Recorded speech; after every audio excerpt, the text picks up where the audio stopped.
Ngayon lang ako naka-encounter. Pumunta kami ng police HPG sa para kumuha ng clearance at pa-stencil kasi may transfer na may yung bugbog sarado yung carnapper, umiiyak yung may-ari kasi hindi naman niya kasalanan kung bakit na impound yung yung unit. Ang daming kotse na impound, grabe. Siyempre pag na-impound, ang mahal ng bayad, 100,000, 150,000, 200, depende kung anong class ng sasakyan.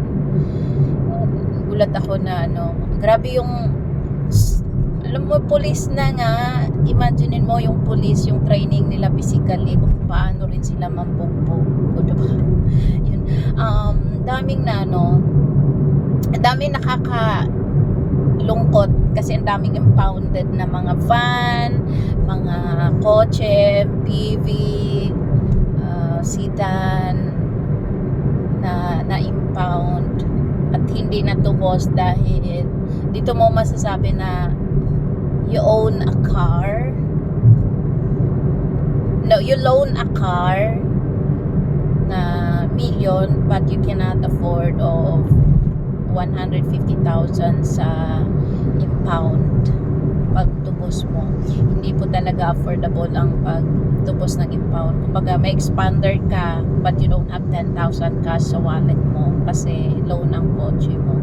Kaya pag pag na-impound, ang hirap niya tubusin. Kaya just go.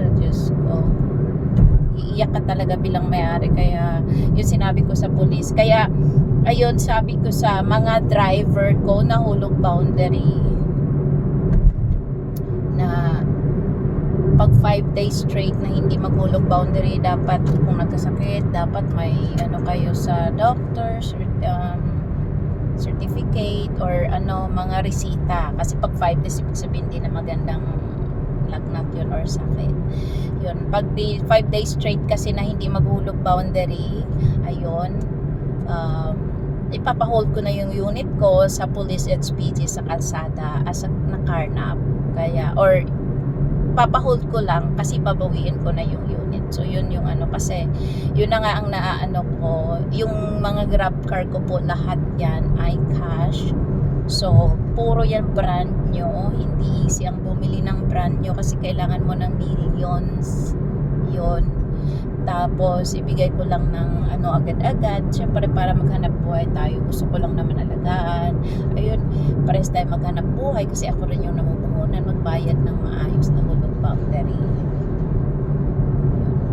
Kaya yun, kakalungkot lang kasi pag na-impound ang